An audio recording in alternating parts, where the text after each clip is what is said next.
program.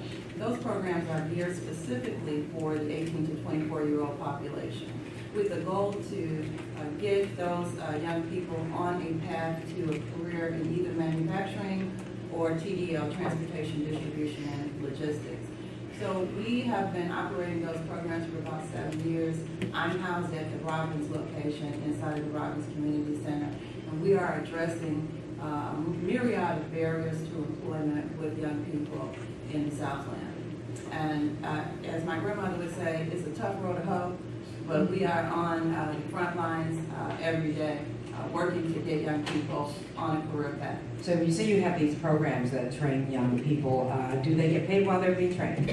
So we have twofold programs. The first part of the program is a 4-week what we call a boot camp. That boot camp is preparing them for a 6-week paid internship. The boot camp is paid, however, it is paid with benchmarks, and we just changed to that.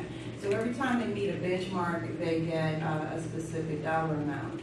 During the boot camp, they get a forklift certification. There you go. Yeah. They get OSHA 10 safety certification. We also train them with life skills and appropriate work ethic. The newest thing now is sexual harassment, and so we're making the newest thing and the oldest thing. Yeah, absolutely. The newest thing in the news, the Me Too movement. So we're making our young people aware of what sexual harassment is and how to avoid that in the workplace. And then after they successfully complete the boot camp, they move on to a 6-week paid internship at a manufacturing facility or a transportation distribution or logistics facility within the Southland. So we've been reading a lot about manufacturing entities not even being able to staff a second shift, though they have the demand for their products, and it's slowing down their ability to fill those orders. Do you have employers who are just kind of waiting at your back door for these young people to come out of this program? All right, so the good news is that manufacturing is alive and well and living in America. There are many jobs. Today, 33,000 unfilled jobs. 33,000 unfilled. 33,000 unfilled jobs are available in the Chicagoland area. We are partnering with employers throughout the Chicago Southland and the South Side of Chicago who are desperately looking for employees who are going to do two things: show up every day and learn. And that's what we hear the most from our employers. Am I? Yes, you can ask. No, sure. Your employees, Could you use your microphone up, please? The employers that you work with are on the south side of Chicago? Correct. Is that where the jobs are? They're not in the Southland? On the South Side of Chicago and the Southland. Okay, do you know this young lady? I do. I do know Ed Miniot. I have worked with Ed Miniot over the years. I've been doing this 29 years. So for the young people in the room, have the young people heard of her before? Anybody? And I'm just asking the question, how do they know how to find you? How do they get to What do they Google? Yeah. So we partner and collaborate with other agencies throughout the Southland as well, including Aunt Martha's. And Martha's is a close collaborator with us. And there are several young people who are currently working at Miniot that are from Aunt Martha's. So we are boots on the ground, finding young people wherever they are and trying to give them the information that they need in order to get involved in these programs and to obtain these jobs that can lead to a career path. Do you partner with the high schools? We do partner with the high schools, yes. We are at all of their events, presenting our information and trying to encourage young people to come into our programs. Okay. Question. Yes. We are gonna just invite, once everybody speaks, but if you have one right now that you just think is so pertinent, I'm just go ahead and ask it. I'm sorry, my name is Terrell Lewis. Thank you.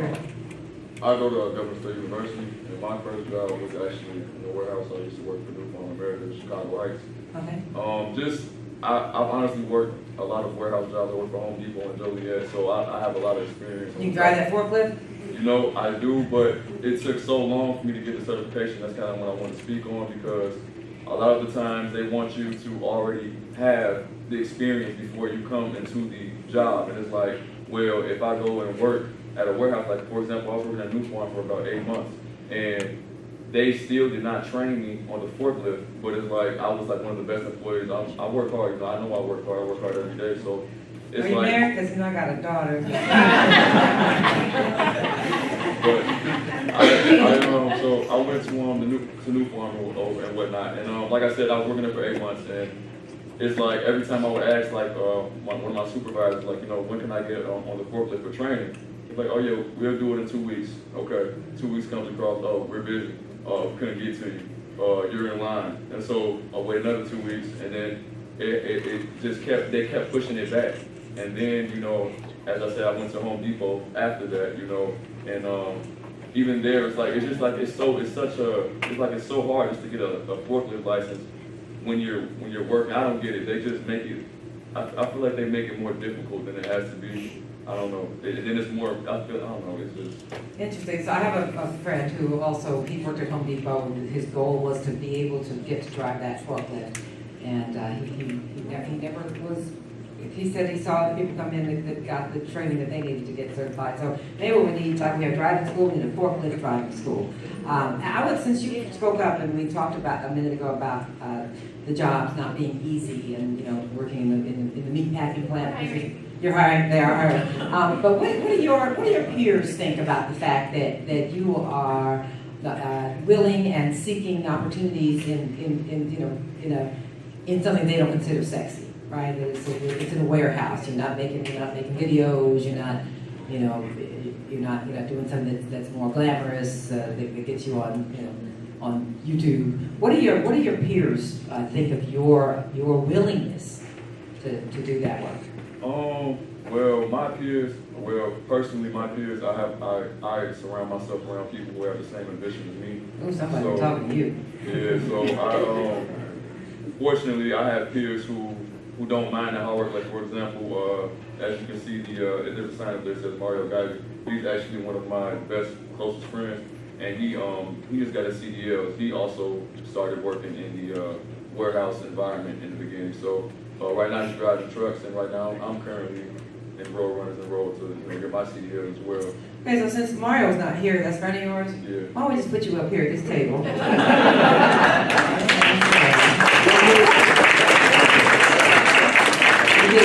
What's your name again? My name is Terrell Little. Thank you, Terrell. Maya, I wanted to ask you while we talk about this gap, and then we talk about who wants to do the work, and then how to connect them to the places. You know, where do we need to be getting this message out? Because apparently there's a disconnection between those who would and could and would like to work and those who really need employees.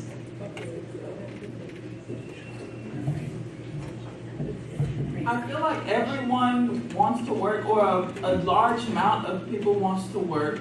I say we should push it more in schools. So, being in school, I found it very, very, very hard to find a job. So either you have to be either the age of 18 and up, or you have to have transportation and things of that nature. Most people don't even know how to fill out a job application or anything. So I say maybe the schools can like post it on bulletin boards. Like, these job fairs are great, but after the job fair, what do? They go back to class or they roam the hallway. So I feel like we should push it more like towards, it's like after school programs, especially in school, like classes, like they took out our CNA classes. Well, they weren't CNA classes, but they were classes that help you prepare for what you want to do. CNA. Yes, like healthcare classes. They took those out. Yes.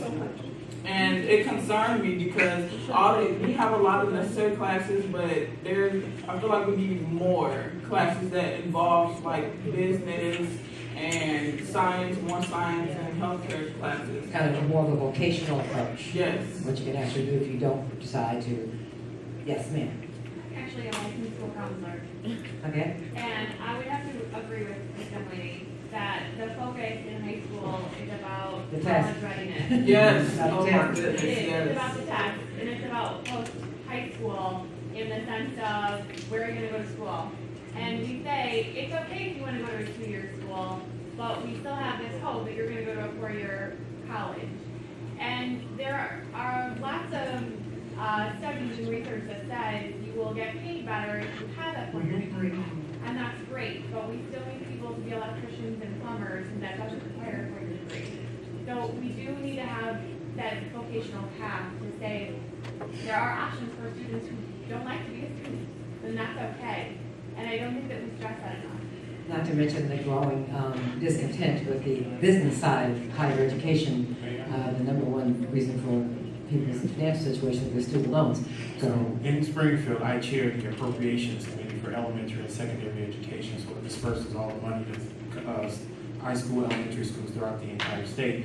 And when we have our hearings, members always focus, a lot of us focus on what are your graduation rates and your college entrance rates, and what are your matriculation rates and things of that nature. So it's all focused on it, and I think schools, particularly high schools, are kind of in a tug of war in themselves about college versus career.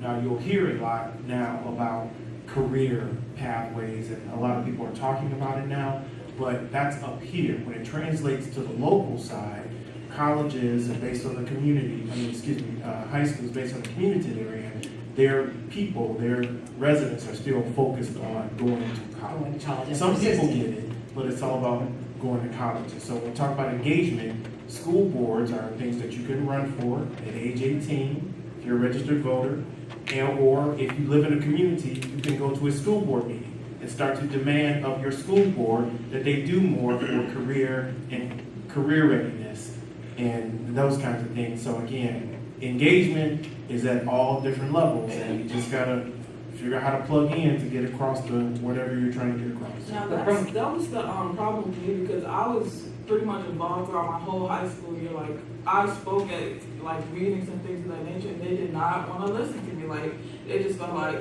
okay, go to your home class. We'll handle this. That was my issue. From a policy standpoint, though, the schools focus on things like test scores and who's going to college and what college they're going to, because that's how they're judged. That's how their performance is judged. It's numbers.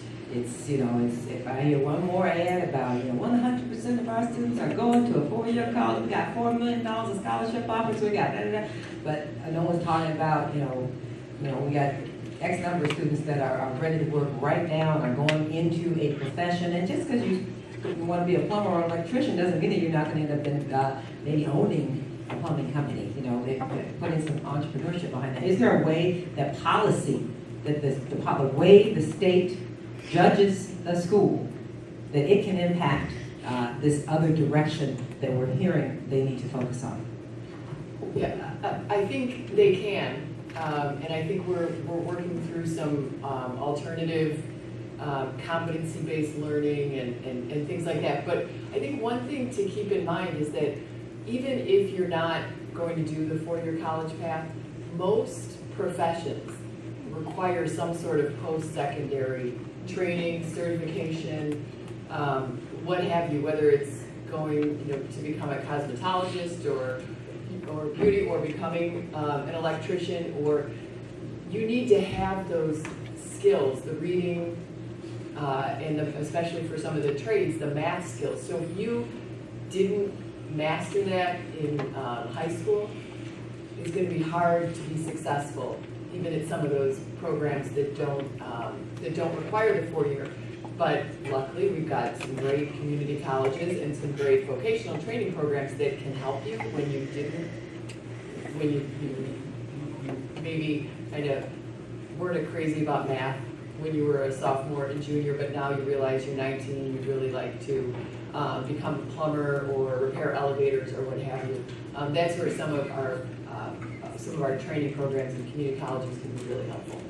And so sometimes it might not be that you want that creative student, or maybe your high school's math didn't relate to what these new high-tech manufacturing concerns require. And that's where some of the certificate, even if you were a great student, you still might need that extra training after high school. So just one thing to keep in mind, that our community colleges and vocational training can be great partners for kids who aren't going that 4-year path. Dallas, I'm sorry, we haven't heard from you, and since you're in a workforce center, what barriers do you see that you think lawmakers, from a policy perspective, can mitigate? Well, one of the things that was mentioned are the numbers, and from a policy standpoint and what the numbers are, we're in our program, we have to always be aware of our success rates. My office is in Washington Heights, Roseland, south side of Chicago. When I took the position, I was told I would need a concealed carry by a former police commander. That's the reality of the environment we work in. Our customers that we see in, we get to change their lives. We have the training programs, we have programs with Olive Harvey colleges and others where they can go get that forklift certification, where they can go get the CNA, where they can get onto that career pathway. But a lot of times people don't know we exist, and by the time they do find us, they're so damaged and so challenged. That's why I'm pleased to be here with the group from Aunt Martha's. We work with Aunt Martha's and Metropolitan Family Service and other programs. My program is 18 and older. It's an adult program. We work closely with the youth programs because we know if someone comes in that we can't work with, we can get them right there. Or when they've got someone coming out successfully, we can help move them forward. There's tons of opportunities. Where we're needing to make the connection is letting people know that we exist, letting them know what we can do, and also helping people understand, having an open heart, open mind, including our elected leaders. I'd invite you to come to any of the workforce centers and sit around for a day, spend some time, and preferably show up unannounced, because when you tell us you're coming, we gussy up it. We make it look pretty. I want you to see what really happens when, like a young man came to the office the other day. He couldn't sign in, hold the clipboard, hold the pen, while pulling his pants up all at the same time. That's our starting point, and helping us get beyond that. Thank you. Nicholas, you tell us a little bit about yourself and your career path. Well, I'm 24 years old. I graduated from Lee Central in Olympia Fields, class of 2012. I went off to school. I went to Prairie State, got an associate's degree. I got a scholarship. So I basically went for free. Got my associates, did that, and then I ran into some life issues. I took a break from school, and life kind of hit me. So now I'm just focused on trying to find my career path. Like I work at Ivy League before and after school cares, like a summer camp before and after school, all that type of stuff. So my passion really is just working with kids. Like I had a rough childhood growing up. I don't want to see kids go through that. I want to, kind of do what Aunt Martha's has done for me. Like help me find jobs. Therapy. Mental health, just everything like that. So right now I'm just really focused on my career. Getting back in school, finishing stuff, starting my non-for-profit, and just helping out, Working with young people. Yeah. That's beautiful. So these are life habits. Yeah. In the communities where the out of school, out of work is most persistent, just happen to be the same communities where there are many other ills that people have to deal with, right? So I never say that's a violent neighborhood, first of all, because that's not true. You don't label a whole neighborhood, but there are neighborhoods that have more challenges than others. In CPD, we call it active. Police have to be active. And which came first, right? Did they become that way because people couldn't work? Or is people not working what causes them to be that way? And I think that I'm not even sure I care which came first. It's a matter of how do you interrupt the cycle. How often do you think that a person's mental well-being is a barrier to their employment? Very often? All the time. Yes? You made a comment about the community. I mentioned, and I want to correct something, because even what I said, I might have painted a bleak picture of Roseland, Washington Heights area. I live in Dalton. I'm part of this community. 95% of our community are absolutely wonderful, law-abiding, caring people. We get to see people on their best days and their worst days. And we get to work with them wherever they are. But most of the folks, no matter what's going on, especially if they walk into our door, they're coming in because of the need that we have the... Kind of like the police. Nobody goes to the police station with good news. But we do get some that come back with good news. Right, just to get Because back. I'm a former customer who's now a developer and building one of the new buildings on the south side of Chicago. Nice. And when I talked to him afterwards, he said I met him and his family at one of their darkest moments.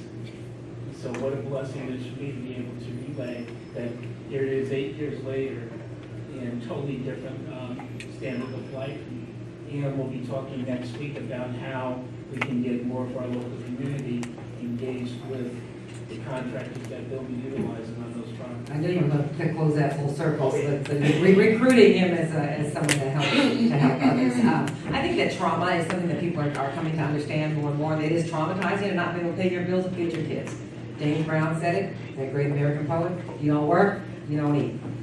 And that is not to not be able to promise your children safety, education, health, is as a parent could make you feel some kind of way.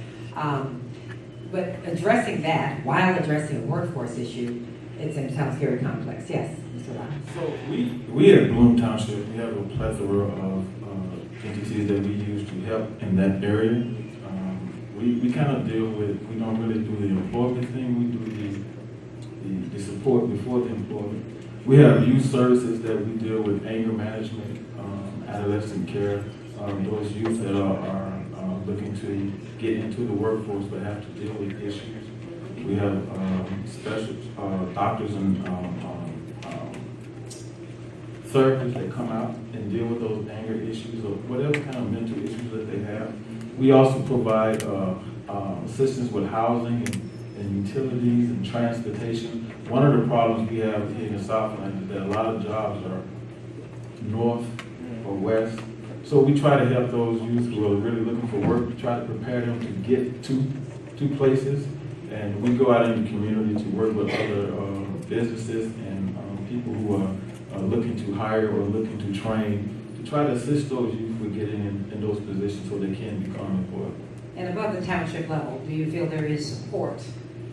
Right, so county, state, federal, for that kind of holistic approach, which is what many people say. I think there's a lot of support. It's just a matter of different agencies connecting to providing the assistance that each one needs. Like I met Ms. Williams this morning. I didn't know that what they did until I met her this morning. So now that we can send those youth that are looking for work, we have another opportunity, another place that we can send them to get employment. A lot of times the youth is there to work. It's just getting them on solid ground and then finding the avenues to get them to work, because there may be a 33,000 jobs, but a 19-year-old with no education and no car. Finding a job that doesn't require a lot of skills, and then how do we get them to that job? Transportation is often mentioned, and they usually do it in one line that says, manufacturing and jobs left the neighborhoods. Correct. Like they just woke up one day and decided, I think I'll go to Barrington. That's not what happened. Okay, they fled. All right, let's be clear. Okay, it was a conscious decision and it was racially based. So dealing with that and the structure of that, it can also be a conscious decision to do something different. Ma'am. Hi, my name is Jamila, and I just want to share something with everyone, but in particular the youth in this room. I'm a little nervous, but I'm gonna hold the mic for you then. I'll hold it, thank you. So, I've been sitting here, Maria, she's been saying, you should share your story with the youth, you should share your story. But I'm gonna make it quick. So, my name is Jamila Merton, and right now I'm a volunteer at Martha's I work under Maria Chavez, who is the manager of community and employee engagement. So I come to the office 3 days a week for about 4 or 5 hours with her, and I go through, we do a lot of paperwork working with the youth who are interested in volunteer experience and also internship experience. But today in this room, we touched on a couple of topics. We touched on, your first job and making money. And I remember my first job when I was 14 years old. After my freshman year in high school, I worked for Team Inglewood, which was a program in Chicago that offered jobs to the youth. And we're so excited to get that first paycheck. And you just feel like, what am I going to spend it on? That's all. You don't think about bills. You don't think about that stuff when you're 14. But the reason that Maria's saying that I should share my story is because I just finished my studies at Governor State University. I got my associates from Olive Harvey College, and at the time, a lot of my friends, they were looking forward to refund checks. And of course, the financial aid office is throwing out these options for loans, and they're just so happy to take out these loans because they want to spend them on everything besides their school books. And I was like, I'm not taking out, any loans. My mom always said, if you don't need them, don't touch them because you may not be able to afford to pay them back. So I went on, I got my associate's degree, and then I went on to Governor State. So what I did this year, I just walked into the office in Park Forest, and I met Maria there. I asked if I could speak to someone who would be in charge of internship programs, and it was Maria. I don't know, my school said we couldn't do cold calling. They said, you're not allowed to do that, but I did it anyway. I walked in, and I wasn't afraid, and I said, I need to do an internship. My major is health administration, and I just finished. So, of course, I've been working full-time for years now. I graduated high school after only 3 years when I was 16 years old. At the school that I went to, they offered me, they said, if you maintain a 3.5 GPA for 3 years, you can walk across stage. And that's what I did. So, What would have made it easier for you? It seems like you were pretty well motivated, but for your peers who maybe aren't as motivated, maybe are not in the condition that you are, what can we do from a policy level to open the doors for them? I guess we could just reach out to them more. We could, through advertising, through these meetings, whatever we have to do, there's so much out there for us to do, but the youth also have to be willing. But the part of the story that I'm going to get to is that I was working my full-time position when I walked into Martha's, and I was working at an alcohol and substance abuse treatment facility, working with adolescents. And I would work with children as young as 12 years old, and you never know what a child is going through. You never understand. When you meet them, you're like so young, and you're abusing this drug, but you can't judge them because you don't know. But the thing is, I knew that field was not the field that I wanted to work in. And having conversations with Maria every day, I decided to resign from that position so that I could work more with Maria and I could gain the experience in the field that I know that I want to be in, that I know I want to work in. So sometimes it's not always about the money that you're making, the paycheck. I have my son who's 4, I have my family. I'm going to get married on July the 14th. So the fact that I was able to resign from that position to do something that matters more to me, that I feel like will lead me into shoes where I could teach the next youth or the person after me, it made me feel good. So I enjoy everything that I do. I enjoy going into the office. I have my own office over at Martha's, and every day, Maria will email me, even if she has to work from another office. We communicate, we connect, and I just feel very special to be there with them. You are special. Thank you. By the way, I think Aunt Martha's that's the perfect name because we all need an auntie, right? We need a TT. Your mama's too busy telling you what to do. Only the TT really listens to you. So I like your name for Aunt Martha. Yes, ma'am. I'm not gonna give him my mic this time. Hello, I'm Brianna Holmes. I'm here with Dr. King. Actually, that's my boss. I work with Thornton Township District 205. I'm the assistant coordinator for the Outlook program and adult transitioning program. Well, my question is, another thing that I've been thinking is, I work with kids that are autistic, schizophrenic, bipolar, things like that.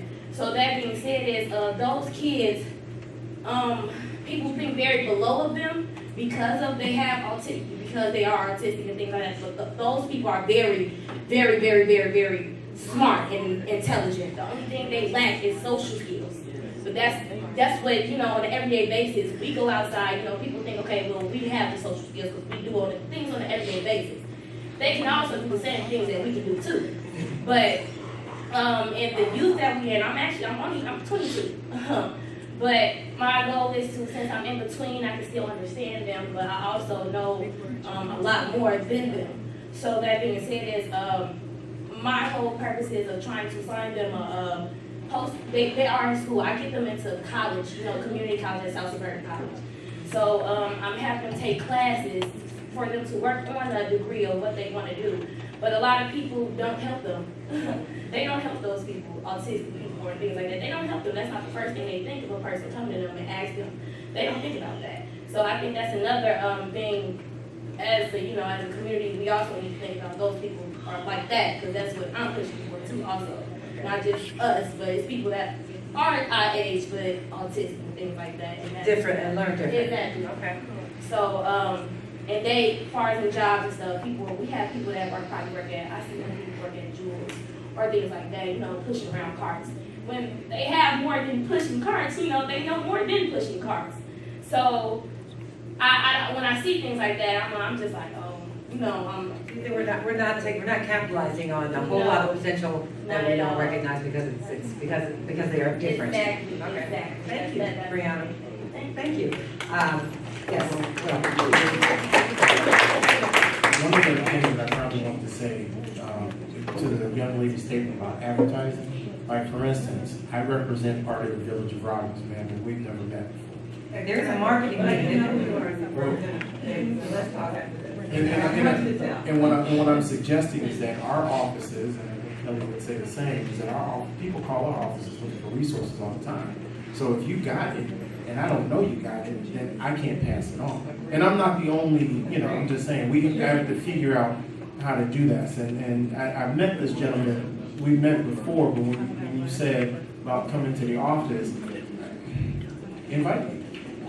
I think somehow I'm seeing a need for a resource hub. And I appreciate what he said about coming unannounced, but some of that, I'm always an advocate of having when I'm off the record conversation. So if you say you don't want me to come in when it's a formal arrangement, but if we cool like that, you say, look, you need to swing by here on this day, what have you. But we don't, and sometimes our bosses make it such that if you talk to a legislator, I gotta know about it or whatever, and you're trying to enlighten us about the realities of what happened. So we have to figure out how to have those kind of off-the-record conversations where you pull my coattail a little bit, and then presumably I should respond appropriately. So we have to figure that out. But our offices are resources as well, and you share information with us, we share it to people, we put it on our Facebook pages, we use our social media platforms to help get information out as well. But unless we know, because sometimes people think that our job is just to appropriate dollars, and then that's it. And then it flows down, and then everybody else has their responsibility. We're part of that continuum as well. And I would argue that even our local elected officials are part of that continuum as well. And they need to know what is available and what opportunities exist, because I'm sure young people contact their offices as well, looking for things. And we've got to figure out how to have that flow of communication a lot better. I'm hearing a lot about marketing and how to get everything in one place. And as I always say, relationship is everything. I'm going to talk to one youth. I'm going to give you 1 second, Nicholas. Let me just talk to one youth. Has his hand up over here. Yes, sir. You want to stand up? My name is Ramiro Alvarado. I am part of the America's Youth Council. And I just wanted to share my story a little bit as well, because it pertains to a couple of things that we've been discussing. And I also am searching for advice because I'm currently struggling. So I am 18. I am about to go to college, and in hopes to acquire some experience in the workforce, I recently started working at McDonald's about 2 weeks ago. And I have been suffering from a lot of things that have been discussed. I do not have transportation, so I walk to work. It's a 30-minute walk. Because I'm so used to school and grasping things very easily, the fact that I haven't been able to quickly adjust to the work environment has gotten me very depressed. It's been really tearing away at me. And I'm just trying to figure out, like, what are some things that I can think about or do in order to make myself more confident, and so that I can look for the future and just feel better and safer. 2 weeks is not that long. I know in life of a young person it seems like a long time. You're going to get that done at McDonald's. My advice would be, there's a lot of us are nervous about what we do when it's new, right? So there are some mindfulness tricks, Jedi mind tricks, that you can play on yourself, thank you. And probably at some of these workforce development entities, there is some advice for you. But how can we connect young people like this young man with those kinds of supports? Well, that is one of the things we do in Bloom Township. Live in Bloom Township? I went to Bloom Trails. He went to that, there you go. I will speak to him after this, and he can come in and talk to the counselors to work on his motivation and his self-esteem. And so he can understand that working is already a hard thing within itself, but you gotta have that confidence. You gotta have that confidence in yourself. And so that's what our team can do with him. They can work with him and build up his confidence. Again, 2 weeks, it seemed like a long time, but you know. It does when you're 18. Right. So, it's like, I don't know what, 10th of your life or something. But anyway, thank you. You're just the kind of employee I'd like to have. Actually, concerned about that. I think Nicholas had something that he was trying to say earlier. No, you good? Okay. All right, Amaya. Okay, so my name is Amaya Lacey. I'm 20 years old. So I would like to talk about my story, but mine was pretty different. Okay, so this point is hitting at the students that's considered the bad ones, the ones that's always fighting, and things of that nature. So in high school, my freshman, sophomore year, I was horrible. I was a hothead. I was fighting a lot, but I was a little quiet and stuff. But I noticed that in school, you know how they have the little meetings like this, where they pull the good kids or the straight A kids and everybody else out, and they don't pull out what they call the trouble kids out of the group. So one day I had this she was our principal, and she was like, okay, come with to this meeting. I'm like, you want me? Like I was very insecure and things of that nature, so I felt like I wasn't good enough, especially since you have a table full of the straight A kids. They never bring out the bad kids. You're not bad.